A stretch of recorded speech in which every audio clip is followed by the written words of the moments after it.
اسرائیل نے صومالیہ کی بین الاقوامی تسلیم شدہ سرحدوں پر براہ راست حملہ کیا. اسحاق ڈار. نائب وزیر اعظم اسحاق ڈار نے کہا کہ اسرائیل نے صومالی لینڈ کو تسلیم اور وزیر خارجہ بھیج کر صومالیہ کی بین الاقوامی تسلیم شدہ سرحدوں پر براہ راست حملہ کیا ہے. پاکستان صومالیہ کی خود مختاری کا احترام اور حمایت کرتا ہے. اسلامی تعاون تنظیم کی وزرائے خارجہ کونسل کے غیر معمولی اجلاس سے خطاب کرتے ہوئے اسحاق ڈار نے کہا کہ اسرائیل کا صومالی لینڈ کو تسلیم کرنا اور اسرائیلی وزیر خارجہ کے صومالی لینڈ جانے کی غیر قانونی اور غیر حقیقی کارروائی کی شدید مذمت کرتے ہیں.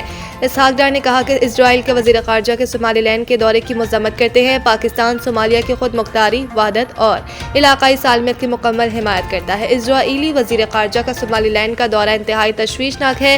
یہ سرحدوں پر براہ راست حملہ ہے. انہوں نے کہا کہ بین الاقوامی قوانین کے تحت ریاست کی خود مختاری اور علاقائی سالمیت لازمی ہے. کوئی بیرونی ادارہ یا ریاست اس حقیقت کو بدلنے کا قانونی یا اخلاقی حق نہیں رکھتی.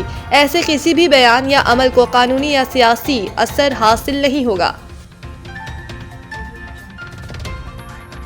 ٹرمپ نے گرین لینڈ پر خفیہ حملے کی تیاری کا حکم دے دیا. برطانوی میڈیا نے ایک ایسا دھماکہ خیز دعویٰ کر دیا ہے جس نے عالمی سیاست میں ہلچل مچا دی ہے. رپورٹس کے مطابق امریکی صدر ڈونلڈ ٹرمپ نے امریکی فوج کے سب سے elite unit joint special operations command کو گرین لینڈ پر ممکنہ فوجی کارروائی اور قبضے کا خفیہ منصوبہ تیار کرنے کی ہدایت دے دی ہے. برطانوی اخبار نے اپنی رپورٹ میں باخبر ذرائع کے حوالے سے دعویٰ کیا ہے کہ ٹرمپ انتظامیہ کے سخت گیر حلقے جن کی قیادت سٹیفن ملر کر رہے ہیں حالیہ خفیہ آپریشنز کی کامیابی کے بعد اس قدر پرجوش ہیں کہ اب آرکٹک اس اسٹریٹجک جزیرے کو بھی طاقت کے ذریعے امریکی اثر و رسوخ میں لانے کا خواب دیکھ رہے ہیں.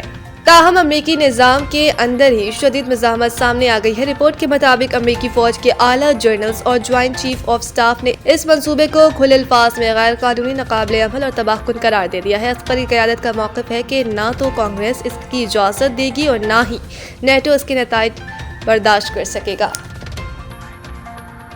سہیل افریدی کی پنجاب اسمبلی آمد پر ہنگامہ آرائی کی تحقیقات کا باقاعدہ آغاز. اسمبلی ذرائع کے مطابق آئی جی پنجاب نے ہنگامہ آرائی کی رپورٹ پر مزید کارروائی کے لیے کاپی محکمہ داخلہ پنجاب کو بھی ارسال کر دی. رپورٹ کی روشنی میں مزید اداروں سے بھی شواہد اکٹھے کیے جائیں گے. آئی جی آفس نے رپورٹ پر کارروائی کے حوالے سے پنجاب اسمبلی سیکریٹریٹ کو آگاہ کر دیا.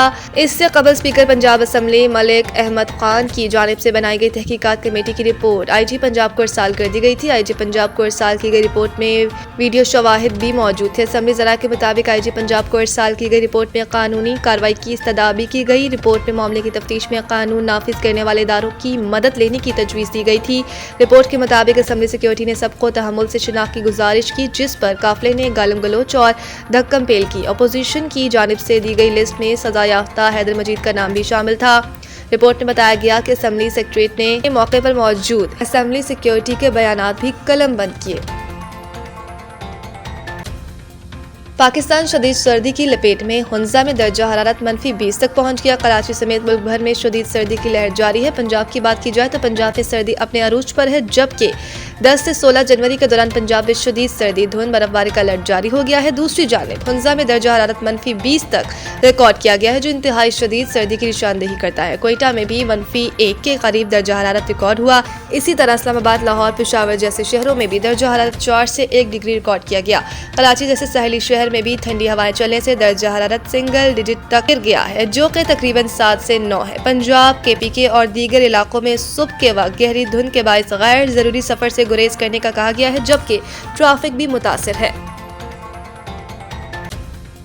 پی سی بی نے ملتان سلطانز کو بھی فوری فروغ کرنے کا فیصلہ کر لیا. ذرائع کے مطابق 2 نئی ٹیموں کی کامیاب بولی کے بعد اب ملتان سلطانز کے آکشن کے لیے بھی پی سی بی حکام اشتہار کا پیپر ورک تیار کر کے جلد باقاعدہ اشتہار جاری کرنے جا رہے ہیں. پی سی بی کو ملتان سلطانز کی فروخت سے ایک بڑی رقم ملنے کی امید ہے. اس سے قبل پی سی بی نے ملتان سلطانز کو موجودہ سیزن میں 1 سال کے لیے خود چلانے کا اعلان کیا تھا. پی ایس ایل میں 2 فرنچائز کی ریکارڈ فروخت اور غیر ملکی سرمایہ کاروں کی دلچسپی کے بعد ملتان سلطانز کی آکشنز پر بھی اتفاق کیا گیا. اسلام آباد نے حیدرآباد اور سیالکوٹ ٹیموں کی بولی کی طرح اب چند روز میں رولز پر عمل کرتے ہوئے ملتان سلطانز کو بھی اوپن بولی کے ذریعے فروغ کیا جائے گا. ملتان سلطانز کے پرانے مالک علی ترین بھی اشتہار کی شرائط پر پورا اترنے کے بعد اوپن بولی میں حصہ لے کر ملتان سلطانز کے نئے مالک بن سکتے ہیں.